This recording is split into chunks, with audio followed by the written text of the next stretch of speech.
Hello my dear parents, I think सभी अच्छे होंगे।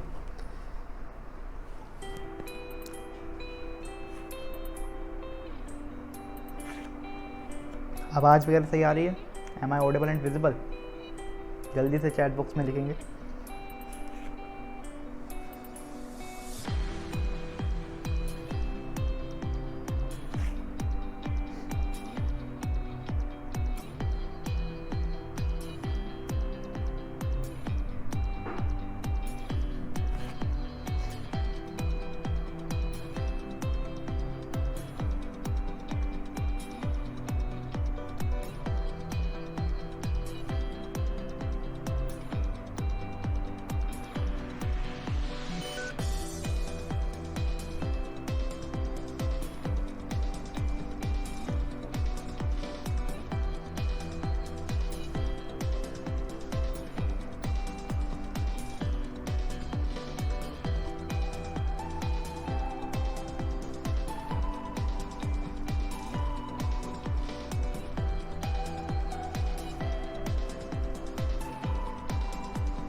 तो जैसा कि आप सबको पता ही है, स्टडी वर्ड्स पे आपको इंटरेक्टिव क्लासेस मिलती हैं, वेबसाइट अवेलेबल है, फ्री मॉक सीरीज़ हैं। और हु आई एम मेरा नाम है मोक Sharma, study warriors mentor number 2। बहुत जल्द मेंटर नंबर 1 हो जाऊंगा, ठीक है? बता दीजिएगा आपको। 2 years ऑफ टीचिंग एक्सपीरियंस है। I am also the founder of study warriors. 300+ aspirants को मैंने पढ़ा रखा है 2 साल में, जिसमें से 20 एस्पिरेंट्स जो हैं पढ़ चुके हैं, जो 20 एस्पिरेंट्स जो हैं पढ़ रहे हैं AFPI में, AFPI कोल्हापुर में और AFP मोहाली में। और मोर देन 10 एस्पिरेंट्स जो है निशाने सिक्खी लाइक जो कॉलेजेस हैं वो भी AFP के जैसे हैं, बट वो थोड़ा चैरिटेबल पड़ जाते हैं, इसलिए हम उनको ज़्यादा गवर्नमेंट में कंसीडर नहीं करते। पहले हुआ करता था कि AFP के पेपर से ही इनके टेस्ट रिलेटेड होते थे, बट अब ऐसा नहीं है, ठीक है? चलिए आगे बढ़ते हैं। आज का जो है पहला लेक्चर है हमारा रियल नंबर का। तो आज हम रियल नंबर पढ़ेंगे भाई। और मेरा नाम मोक शर्मा, मैंने बता दिया, रियल नंबर मैं पढ़ाने वाला हूँ आपको। क्लास 1, 3 क्लासेस होंगी। क्लास 1 आज, जिसमें हम सीखेंगे एल्गोरिदम, यूक्लिड डिवीजन लेमा। ये सब आपने चीज़ें सुन रखी हैं जब आपने अपना चैप्टर नंबर 1 रियल नंबर किया है। फिर क्लास 2 में हम स्टेटमेंट बेस्ड क्वेश्चंस देखेंगे। मैं सारे क्वेश्चंस कराऊंगा जो आपको पेपर में आने के चांस हैं, ठीक है? और वो चीज़ मैंने नहीं कराई वो मतलब नहीं आएगी।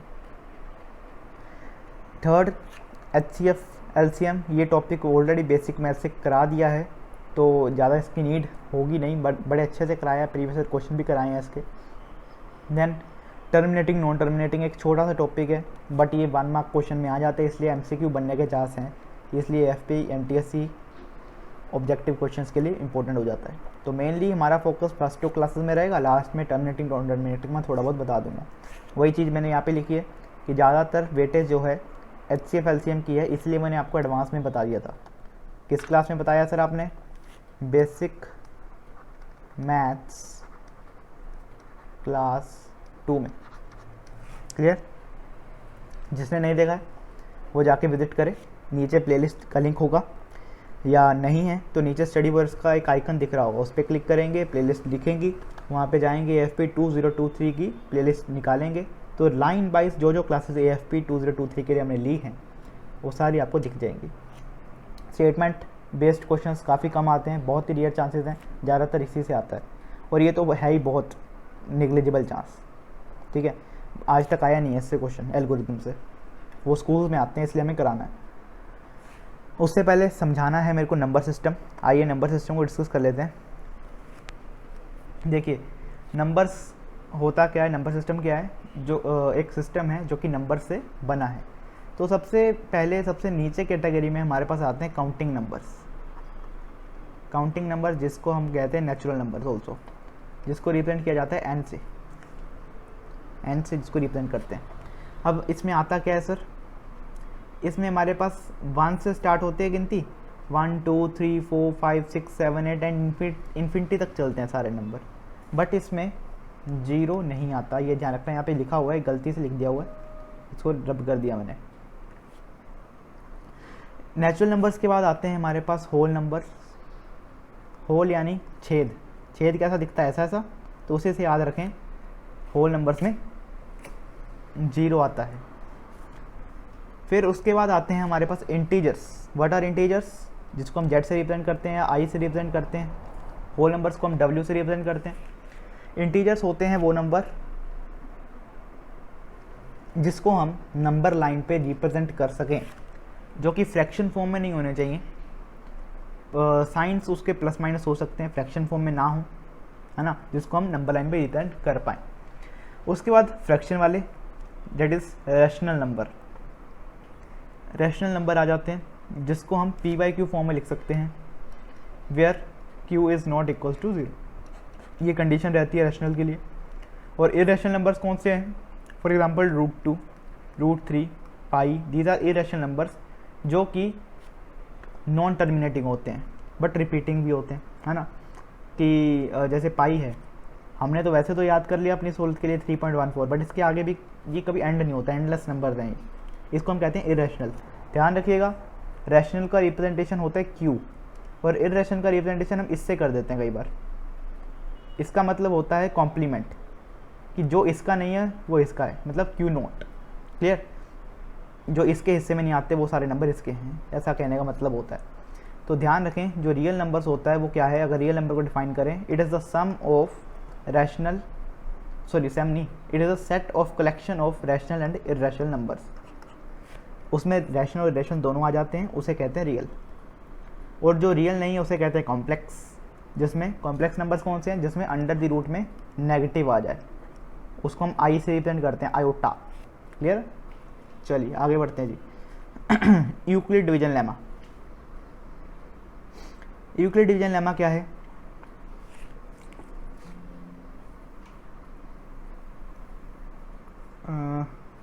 Let's move to the topic. Next topic is Euclid division lemma. Let's discuss. इसका थोड़ा थ्योरी आप अच्छे से समझिएगा। जैसे मैंने अभी आपको बताया कि रियल नंबर होता है collection of rational and irrational, ऐसे इसका भी एक छोटा सा डेफिनेशन है। इन मैथमेटिकल फॉर्म भी समझाऊंगा, वैसे भी समझाऊंगा। देखिए क्या कहता है ये, if a and b are two positive integers then they must satisfy equation a equals to bq plus r, where 0 is smaller or equals to r and r is smaller than b। Clear है। तो जैसे कि मैंने आपको बताया था, P by Q form जो हो वो रैशनल होता है सिवाय क्यू इज़ंट इक्वल टू 0। बस वही चीज़ है, जो इस इक्वेशन को फॉलो करता है वो यूक्लिड डिवीजन लेमा होता है।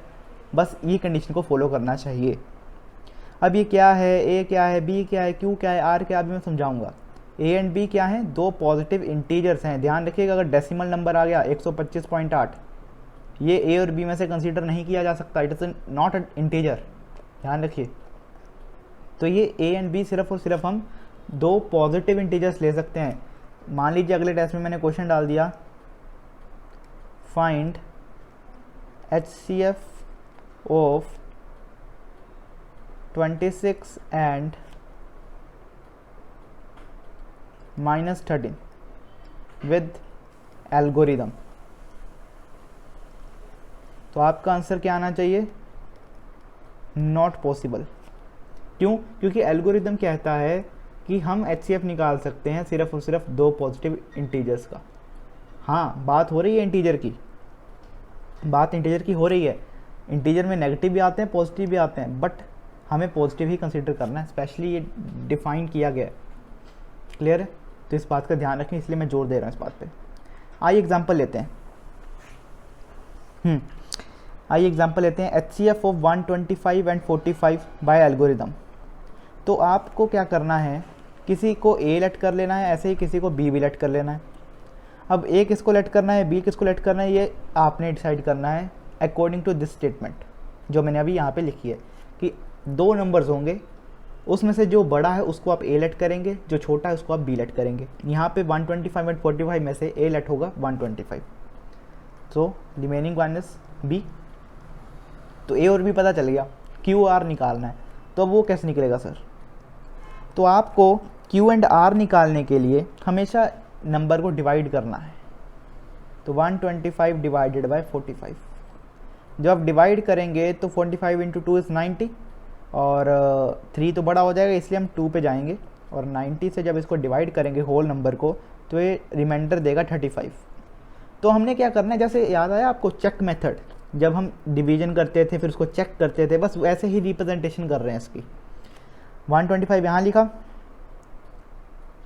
45 यहाँ पे लिखेंगे। इसको कहते थे डिवाइज़र, इसको कहते थे dividend. Dividend equal to divisor into quotient plus remainder. कुछ नई चीज़ नहीं है, जो मैंने पीछे स्टेटमेंट लिखी है ना, ये नई चीज़ नहीं है, ये चेक मेथड है। Dividend equals to divisor into quotient plus remainder. देखिए, हमें तब तक ऐसा करते जाना है जब तक आपके पास रिमाइंडर 0 नहीं आ जाता। अब सर क्या करें? तो अब आपको करना है, जो बड़ी टर्म है यहाँ और यहाँ में से हमेशा ऑब्वियस सी बात है यही होगी, तो 45 को इधर लिख लेना है और 35 को ले आना है इधर। तो मतलब 45 को आप डिवाइड कर रहे हैं और आपका डिवाइज़र है 35, ऑब्वियस सी बात है 1 पे ही जाएगा, तो यहाँ पे 10 आंसर आएगा। और कितने पे गया ये? 1 पे गया, तो divisor into quotient plus remainder. Similar खेल दोबारा फिर से। अब वैसे पता है, देखो 3 पे जाएगा क्योंकि 30 है और आपके पास 5 बच जाएगा रिमाइंडर। फिर आप 10 को ऐसे लिखेंगे, 5 को लिखेंगे, 5 टू द 10 होता है, रिमाइंडर बच गया 0। HCF क्या आ जाएगा? 5। जो लास्ट में आपका डिवाइज़र बच जाएगा वही आपका HCF होगा गिवन 2 नंबर्स का। तो यहाँ पे लास्ट में डिवाइज़र 5 बच रहा है, ये क्वोशिएंट है और ये रिमाइंडर है, तो आपको लास्ट में जो डिवाइज़र बच जाएगा ना वही आपका HCF होगा। अब ये मेथड क्यों इतना महत्वपूर्ण नहीं है? क्योंकि लोगों के स्कूल में ही क्वेश्चन आता है इसका। AFP NTSC में जब आएगा तो उनको थोड़ी आप दिखाने जाओगे कि हमने ये मेथड अप्लाई किया है, वो तो बोलेंगे आपको HCF निकालो। तो आपने किस मेथड से निकालना है? इससे भी निकाल सकते हो, आपकी मर्ज़ी है, बट मेरी सलाह ये है जो आपको 3rd क्लास में सिखाया गया था ना, प्राइम फैक्टरेशन करो, फिर दोनों में से वो पावर्स मिनिमम वाला मेथड जो मैंने बेसिक मैथ्स क्लास 2 में भी सिखाया आपको, उस मेथड को जब आप अप्लाई करते हैं तो आपका आंसर जल्दी आता है और आप उस मेथड से कंफर्ट हैं, वो कंफर्टेबल मेथड है आपके लिए वो, तो आप उसका यूज़ करना। क्योंकि जब ऑब्जेक्टिव्स होते हैं ना तो थ्योरी नहीं देखी जाती कि आपने कैसे किया, ध्यान रखिएगा। चलिए आगे बढ़ते हैं फिर नेक्स्ट क्वेश्चन। एक क्वेश्चन और एग्जांपल इससे करा देता हूँ ताकि आपको और अच्छे से क्लियर हो जाए, जिसके मन में थोड़ी रैन खून बच गई है।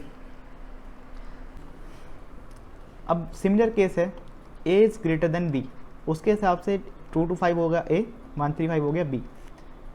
तो चेक मेथड लगा दीजिए और क्या, यहाँ पे आपके पास क्वोशिएंट आ जाएगा, यहाँ पे आपके पास रिमाइंडर आ जाएगा। सोल्व करेंगे तो 1 पे जा रहा है, अप्रोक्स आपके पास 12 3 9 90 बचा, तो यहाँ पे 1 जाएगा 90 आ जाएगा। अब ये चीज़ जो डिवाइज़र थी यहाँ पे डिविडेंड के तरह एक्ट करेगी और आपके पास आंसर देगी, ठीक है।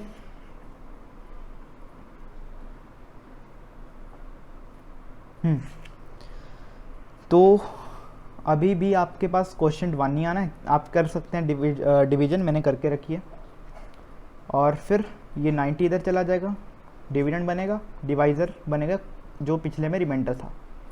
तो अब ये तो डिविजिबल हो ही जाता है, 2 पे जाता है, यस। तो जब रिमाइंडर 0 आ गया तो कहानी वहीं पे रोक देनी है, और उसी स्टेटमेंट में, उसी इक्वेशन में आपने ढूंढना है डिवाइज़र कौन सा है।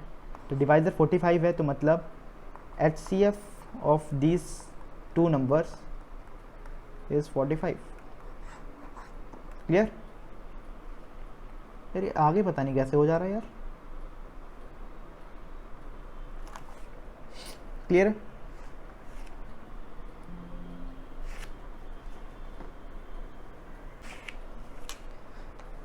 तो आइए अब एक और क्वेश्चन करते हैं। ये थोड़ा अलग क्वेश्चन है। ऐसा क्वेश्चन आपके AFP में आ जाता है। अगर ऐसा क्वेश्चन आता है तो आपको एल्गोरिथम मेथड ही फॉलो करना पड़ेगा, क्योंकि इस क्वेश्चन में वो लोग क्या करते हैं, आपसे x एंड y निकलवा लेते हैं और पूछ लेते हैं x इंटू वाई फाइंड करो, x माइनस वाई फाइंड करो। ऐसे ऐसे करके आपसे MCQ में पूछा जा सकता है। अगर डायरेक्ट HCF पूछा जा रहा है तो आप थर्ड क्लास वाला मेथड लगा लीजिए, प्राइम फैक्टराइजेशन कर लीजिए, जैसे मर्जी जो आपका मन करता है। बट अगर ऐसा क्वेश्चन पूछा गया तो आपके पास और कोई मेथड नहीं है, इसलिए आपको यूक्लिड डिवीजन लेमा भी आना चाहिए, एल्गोरिदम पता होना चाहिए। एल्गोरिदम क्या है? एक प्रोसीजर है, स्टेप्स है कि किस तरह से इस क्वेश्चन को कौन से स्टेप से फॉलो करके इसको हम सोल्व कर सकते हैं, ये है। तो देखिए करना क्या है, इसमें वही कंडीशन लगानी है, लिखेंगे by Euclid division lemma, but school में लिखना सिर्फ। NTSC वगैरह जब आप देने जाएंगे और ओलंपियाड्स, AFPI, तो ये चीज़ें लिखने मत बैठ जाना। कईयों के ना, कई लोग जो स्कूल में पढ़ते हैं वो भी देने जाते हैं AFPI, तो स्कूल वालों ने भर दिया होता है दिमाग में, ऐसे लिखोगे नंबर तो ही मिलेंगे। पहले तो वो शीट ढूंढते रहते हैं कि लिखना कहाँ पे है, क्योंकि क्वेश्चन पेपर के ऊपर ही आपको पेपर सोल्व करना पड़ता है ना। OMR को तो सर टिक ही लगाने हैं ना, वो घेरे भर रहे हैं, रंगी करना है, शेड ही करना है।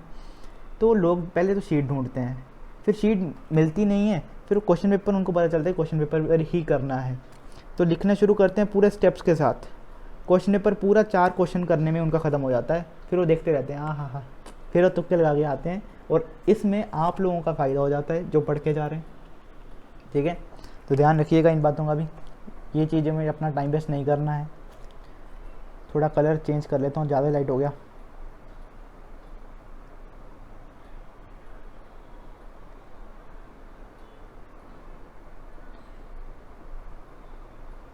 अरे यार दिक्कत क्या है इसको। चलिए कंटिन्यू करते हैं। सिमिलर चीज़ है, बिल्कुल उसी से करेंगे, क्योंकि A बड़ा है तो 468 को मैंने A कंसीडर करा, 222 को हमने B कंसीडर करा। डिवाइड करेंगे साइड पे,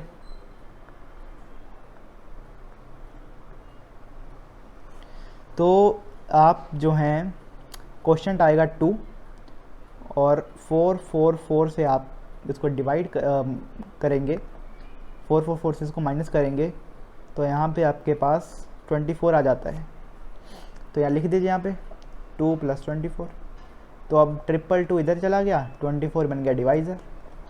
अब आप 24 से डिवाइड कर दें तो ये जाएगा 9 पे, तो 9 4 ज़ा 36 एंड 9 2 ज़ा 18, 21 आ जाएगा। सोल्व करेंगे तो 6 बचता है रिमाइंडर में, तो अब 24 बन गया डिविडेंट, 6 बन गया डिवाइज़र। अब तो डायरेक्ट ही आ गया आंसर, 6 4 ज़ा 24 होता है, रिमाइंडर आ गया 0। तो अगर इससे आपसे HCF पूछा होता तो HCF हो गया 6, जो कि डिवाइज़र है लास्ट स्टेटमेंट का। बट इस बार उन्होंने कहा है कि इसको ऐसे एक्सप्रेस करें, इस वे में एक्सप्रेस करें। ऐसा क्वेश्चन स्कूल्स में CBSE में ना 2003-5 में आया करते थे, अब नहीं आते, क्योंकि अब बच्चों को सिखाया ही नहीं जाता स्कूल में। ट्यूशन्स में भी टीचर सिखाते नहीं, क्योंकि स्कूल में आता नहीं है। बहुत रेयर अच्छे टीचर्स होते हैं जो सिखा देते हैं, बट ये अगर NTSC वगैरह में भरपूर पूछे जाते हैं ऐसे क्वेश्चंस। अगर यूक्लिड डिवीजन लेमा टीचर को पूछना है तो यही क्वेश्चन आता है, क्योंकि और वो कैसे पूछे, और कोई तरीका भी तो नहीं है, तो ऐसे पूछा जाता है। आइए देखते हैं अब ये कोई चीज़ कैसे निकालनी है। अगर आप NCERT एग्जाम्पल भी सोल्व करते हैं ना, RD नहीं करते हैं, तो उसमें भी ऐसे क्वेश्चन हैं 1-2 अच्छे वाले। तो मैं तो सलाह दूंगा कि RD शर्मा करें। टाइम आपको कम लगता है तो NCERT एग्जाम्पल करें, फिर कोई ना कोई बुक ज़रूर करें ज़रूर, ठीक है ना। और चलिए फिर ऐसे हम रिप्रेजेंट कैसे करें सर, नेक्स्ट क्वेश्चन। तो आपको क्या करना है, लास्ट वाले इक्वेशन को छोड़ करके उसके ऊपर वाले जितने भी आपके स्टेप्स रहे हैं उनको नंबरिंग दे देनी है। इस इक्वेशन को मैंने नंबर दे दिया 1, इस इक्वेशन को नंबर दे दिया 2, और भी अगर ऊपर होती मैं उनको भी नंबर दे देता। अब आपको यहाँ से HCF को अलग कर लेना है इस स्टेटमेंट से। नंबर 1 स्टेटमेंट से आपको मिला 6 इक्वल्स टू 222। अब इसको अलग करना है, मतलब 6 को हम एक तरफ लेकर आ रहे हैं तो ये चीज़ उधर जाएगी, तो -24 × 9। अब आपको सेकंड स्टेटमेंट से इस चीज़ को अलग कर लेना है। तो यहाँ से आपकी 24 की जो वैल्यू आ रही है दैट इज़ 468 माइनस, इसको इधर लेके जाएंगे 222 × 2, वो यहाँ पे पुट कर दो 24 की जगह। कर दीजिए सर पुट। यहाँ पे आपने पुट किया 468 माइनस 222 × 2 × 9, 6 इक्वल्स टू 222 - 4। अब मैंने ब्रैकेट खोल दिया कहीं अगल के अंदर, ब्रैकेट खोलते हैं माइनस इसके साथ लगाते हैं, बेवकूफ़ों अंदर भी तो माइनस होगा, माइनस मल्टीप्लाई होगा, तो माइनस माइनस प्लस। बहुत से बच्चे देखे मैंने नहीं करते ऐसा काम। अब 9 है, इसको भी अंदर इधर इन दोनों से मल्टीप्लाई करना पड़ेगा, तो इधर 18 हो जाएगा, इधर 9 आ जाएगा। अब आप इसको थोड़ा 222 को ले लीजिए कॉमन या इन दोनों से, तो यहाँ पे तो 18 है, यहाँ पे प्लस का साइन है, इसलिए 18 + 1 हो जाएगा, दैट इज़ 19 माइनस 4689। तो उसने यही तो बोला 468x + 222y की टर्म्स में लिखो, वही तो लिख दिया। अब अगर आपको प्लस दिखाना है तो इधर अंदर माइनस कर दो, और क्या, कोई फ़र्क ही नहीं है। तो आपके पास x की वैल्यू कंपेयर करने पर -9 आ गई, y की वैल्यू आ गई 19। अब चाहे वो आपसे x + y पूछे, चाहे x - y पूछे, जो मर्जी जो इच्छा उसकी, ठीक है, वो पूछे। तो ऐसे रिप्रेजेंट करना है अगर ऐसा क्वेश्चन आता है तो। जो आपका HCF वाला स्टेप है उससे ऊपर वाले स्टेप्स को नंबरिंग कर दो, और प्लस के इधर वाली टर्म को एलिमिनेट करके लिखते जाओ लिखते जाओ लिखते जाओ, है ना। यहाँ पे 6 को लिखा, फिर उसमें 24 को ऊपर वाली वैल्यू से भरा। अगर यहाँ पे कुछ और भी होता तो उसको ऊपर वाली वैल्यू से उसमें भरते, है ना। कुछ लंबे क्वेश्चन होते हैं जिसमें टाइम लग जाता है, पर यहाँ पे 2 ही स्टेप थे, तो वो भी आपको होमवर्क में दिए जाएंगे, आप भी कुछ करें, है ना। ठीक है, तो अब इस क्वेश्चन को करिए जरा। HCF of the 657 and 963 is expressible in the form of this, find the value of x। तो सिमिलर क्वेश्चन है, कुछ फ़र्क ही नहीं है भाई, कुछ फ़र्क नहीं है इसमें। तो आप क्या करेंगे, आप ये करेंगे 963 लेंगे इस साइड क्योंकि a है, बड़ा है, 657 लेंगे इधर, क्वेश्चन लिखा, रिमाइंडर लिखा, लिखते गए जब तक रिमाइंडर नहीं हुआ 0। स्टेप्स को नंबरिंग करी, जितने भी स्टेप्स थे। यहाँ से आपने, सॉरी यहाँ से नहीं करेंगे, यहाँ से नंबरिंग करेंगे एक स्टेप ऊपर से। यहाँ से इस इन टर्म्स को एलिमिनेट करके वैल्यूज़ भरते जाएंगे। लास्ट में एक ऐसी इक्वेशन देखने को मिलेगी, वहाँ से x की वैल्यू निकाल लेना और यहाँ पे बता देना। ये आपका होमवर्क रहेगा, असाइनमेंट का क्वेश्चन आज की। चलिए आगे बढ़ते हैं। By using prime factorisation method, yes, ये थोड़ा रह गया था कि अगर बच्चे ने HCF और LCM निकालना है तो एक मेथड होता है, जैसे आपने 220 और 12 का LCM, उसने कह दिया कि 220 और 12 का LCM निकालो, तो आप प्राइम फैक्टराइजेशन करके भी निकाल सकते हैं। एक तो मैंने मेथड बताया 3rd क्लास वाला बेसिक मैथ्स में, एक मेथड मैंने बता दिया यूक्लिड डिवीजन में, वो सिर्फ HCF के लिए, LCM के लिए नहीं है। और एक मेथड ये होता है प्राइम फैक्टर, ये भी आपने पढ़ रखा है 5th क्लास में, मैंने तो पढ़ा था, आपका पता नहीं। तो आप इसको प्राइम फैक्टर करते हैं इसके, तो ये आपके पास कुछ ऐसा जाएगा, और इसमें भी आप ऐसे ही करेंगे।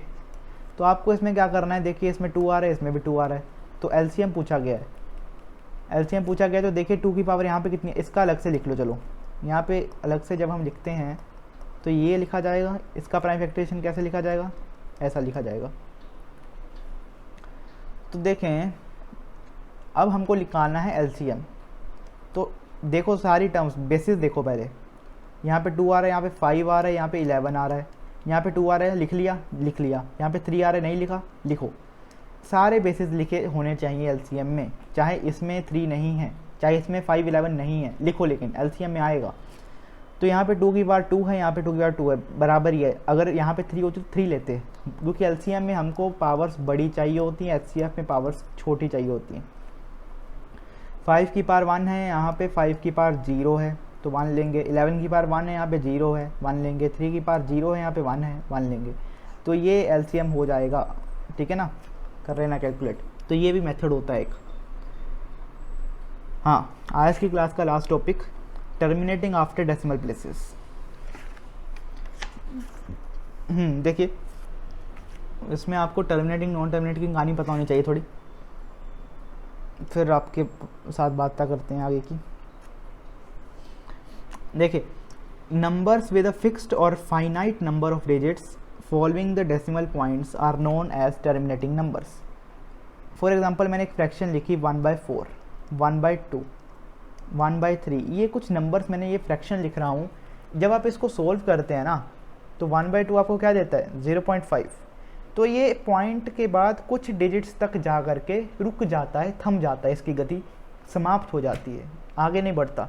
बट कुछ नंबर ऐसे भी हैं, फॉर एग्जांपल √2, 1.414 आगे चलता ही रहता है, कभी बंद नहीं होता। जो ऐसे नंबर्स हैं जो डेसिमल के बाद कुछ ही प्लेसेस तक चलते हैं और फिर दोबारा रिपीट नहीं होते, उसे कहते हैं टर्मिनेटिंग नंबर्स। और जो रिपीट होते रहते हैं, होते रहते हैं, होते रहते हैं, रुकते ही नहीं इनफाइनाइट तक, उसे कहते हैं नॉन टर्मिनेटिंग नंबर्स। सॉरी, उसे कहते हैं terminating but repeating numbers. Clear? अब देखिए जरा, a non terminating decimal has infinite decimal places. The digits after the decimal point will not terminate. A non terminating decimal can be repeating और non repeating. A non-terminating, non-repeating decimal is a decimal number with no repeating digits and continues indefinitely. For example, देखिए अभी मैं जो example दे रहा था √2 की, उसमें मेरे से थोड़ा गलती हुई। मैं ये बता रहा था कि ऐसे नंबर जो चलते ही रहते हैं, फॉर एग्जांपल इतना सबको याद होता है, ये आगे भी बढ़ता रहता है, बट एक ये ऐसा नंबर है जो रिपीट होता है, ये 414 बार बार रिपीट होता रहेगा, कुछ नया नंबर इसमें ऐड नहीं होगा। तो ऐसे नंबर्स में नॉन टर्मिनेटिव होते हैं। और एक टाइप होती है जिसमें रुकते तो वो है ही नहीं, बट उसके डिजिट्स भी रिपीट नहीं होते। फॉर एग्जांपल जैसे ये चल ही जा रहा है, इसके बाद मान लीजिए फिर से 2 आ गया, फिर 8 आ गया, फिर अलग अलग कुछ किस्में हैं, मतलब कुछ पैटर्न वो फॉलो नहीं कर रहे और चल ही जा रहे हैं, वो भी नॉन टर्मिनेटिंग है। और वो नॉन रिपीटिंग है, ये भी नॉन टर्मिनेटिंग है और ये रिपीटिंग है। दो नॉन टर्मिनेटिंग में आपके पास दो तरह के नंबर आते हैं, non terminating and non repeating, non terminating and repeating, ठीक है। और टर्मिनेटिंग में सिर्फ एक ही प्रकार के नंबर आते हैं जो डेसिमल के बाद रुक जाते हैं कई कदम चल के। क्लियर? चलिए आगे बढ़ते हैं फिर, ये तो आपको वैसे भी क्लियर होगा। क्वेश्चन आपको एमसीक्यू में ऐसा बन सकता है कि बताइए ये कितने डेसिमल प्लेसेस के बाद रुक जाएगा, है ना। After how many decimal places will the decimal expansion of the number terminate, ठीक है। तो ऐसे क्वेश्चंस में आपको क्या करना होता है, ध्यान देना है कि डेसिमल डिपेंड किस पे करता है। डेसिमल आता है कब है, जब नीचे 10 आ जाए। फॉर एग्जांपल 1/10 है तो उसको मैं 0.1 लिख सकता हूँ। 1/100 है तो इसको मैं 0.01 लिख सकता हूँ। 1/1000 है तो इसको मैं 0.001 लिख सकता हूँ। तो मतलब number of zeros in the denominator decides the places after the decimal. Clear है? यस। तो 10 बनेगा कैसे? 10 बनता है 2 × 5 से। तो मतलब जितने 2 × 5 के फैक्टर्स होंगे उतनी बार ये जो है उतने प्लेसेस से चलेगा। तो आपको हमेशा यही देखना है। बच्चा क्या करता है ऐसे क्वेश्चंस में, 2 और 5 की बड़ी पावर का आंसर कर देता है कि सर 4 लिखा है ना, सर 4 इज आंसर। ये 4 डेसिमल प्लेसेस चलेगा, फिर बंद हो जाएगा। क्यों? क्योंकि बच्चे क्या करते हैं, ऊपर नीचे 2 से मल्टीप्लाई कर देंगे और 2⁴ × 5⁴ कर देंगे और इसको कर देंगे 10⁴। तो बन गया सर 10 ही तो बनाना है। लेकिन वो बच्चे ये नहीं देखते कि कट भी तो रहा है। बच्चे वो 4 उसने सबसे पहले लिखा हुआ है एफपी वाले ने, और तुम लोग वही करके आ जाओगे। ये गलती हमेशा ध्यान में रखनी है। इसलिए मैं एक ही एग्जांपल लेकर आया हूँ इसका, और वो भी अच्छा सा, कि इसमें आपने ध्यान रखना है कि ये कट तो नहीं रहा कहीं, ऊपर 5 तो नहीं है, ऊपर 2 तो नहीं है। वो आपको 5 डायरेक्ट नहीं देगा, वो आपको देगा 24 दे दिया उसने जैसे। 24 दे दिया, 48 दे दिया, कुछ दे दिया, आपका ध्यान ही नहीं जाने देगा, इतना बड़ा नंबर दे देगा, आपको भूल ही जाएगा कि 2 या 5 से जा रहा है। तो क्या पहचान है 2 से 5 से जाने से? या तो इवन होगा, 0 होगा, या 5 होगा लास्ट में। क्लियर? तो उसको काट के देख लो। फॉर एग्जांपल यहाँ पे 5 है, डायरेक्ट लिखा हुआ मैंने तो आपको समझाने के लिए। तो ये देखो, ये इससे कट तो रहा है, सिर्फ एक ही पावर बची 5 की। अब 5 की 3 पावर्स कट गई। तो अब देखो ज़रा, यहाँ पे 5 की 1 पावर, यहाँ पे 3 है, तो बड़ी पावर 3 है, तो मतलब आफ्टर डेसिमल 3 प्लेसेस चल के ये टर्मिनेट कर जाएगा। ठीक है, तो उसका आंसर 3 आ जाएगा। बड़ी पावर आंसर होता है, बट ये ध्यान रख लो कि कहीं कट तो नहीं रहा। मेरे को अभी भी याद है, क्लास 10th के CBSE के पेपर थे हमारे, हाफ टर्म के, और उसमें एक क्वेश्चन आया था 1 नंबर में, हमारे स्कूल वालों ने डाला था वो। उसमें कुछ ऐसा करके आता था वो 1 0 1 2 4 6, कुछ अजीब सा करके बड़ा लंबा सा नंबर देते थे। नीचे भी 49 इंटू 490 इंटू ऐसा करके अजीब से नंबर देते थे। फिर हमें काट पीट के देखना पड़ता था, लास्ट में जाकर के नीचे 5 और 2 ही बचते थे। और वो हमारे टीचर्स का बहुत फेवरेट क्वेश्चन था, हर साल ही डालते थे वो, क्योंकि उसमें बच्चे को टाइम भी लग जाता है देखने के लिए, और 1 नंबर का क्वेश्चन होता है। समझदार जिसने नहीं पढ़ा वो छोड़ के आ जाता है, क्योंकि 1 नंबर के लिए इतना टाइम थोड़ी गवा देना, पहले बाकी ही करो। लेकिन जिसने तो पिछले साल क्वेश्चन कर रखे होते थे, उसको तो डायरेक्ट ही आंसर याद होता था। बस उसको यही देखना होता था कि ऊपर डिजिट्स वही चीज़ है ना, कहीं अलग चेंज तो नहीं करता इस बार क्वेश्चन टीचर ने। अगर चेंज नहीं किया तो उसकी किस्मत खुल गई। तो ये बहुत फ़ायदा होता है। कुछ फेवरेट होते हैं क्वेश्चन, फॉर एग्जांपल जैसे आप लोगों को पता चल गया एक्सपोनेंट एंड रेडिकल में वो जो 2m वाला क्वेश्चन, वो इतना लंबा वाला, वो फेवरेट क्वेश्चन है ना। वैसा क्वेश्चन मेरे को कभी ज़िंदगी में मिला नहीं, थोड़ा लंबा है, जिसने मेहनत करी है उसको याद ही है 1/2 आंसर। तो ऐसा ही है, ठीक है। जैसे एक जेई का क्वेश्चन बताऊँ, बाइनोमियल का एक चैप्टर है बाइनोमियल, जेई वालों का एक क्वेश्चन है, 10th टर्म पूछते हैं उसकी, बड़ा लंबा सा एक्सप्रेशन है, बच्चों को निकालना नहीं आता, डायरेक्ट बच्चों ने आंसर रटे हैं, 210 आंसर आता है उसका।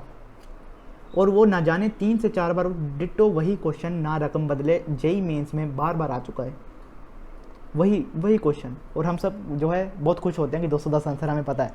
कितनी बार तो ना जाने वो टेस्टों में आ चुका है, मॉक टेस्ट वगैरह में, जब मैं दिया करता था पहले। अब तो चलो कहानी ख़त्म हो गई। तो ये है कि आपको क्वेश्चंस जो अच्छे हैं वैसे नहीं होते, तो थोड़ा ध्यान कर लो, है ना। कई बार क्योंकि टीचर्स के पास क्वेश्चन नहीं है ज़्यादा डालने के लिए, इतना सोचता नहीं कोई, छोटी क्लासेस में कहाँ से डालेगा टीचर। तो ध्यान रखिए, इधर उधर से आते हैं क्वेश्चन। थैंक यू, आज की क्लास में आपने ज्वाइन किया।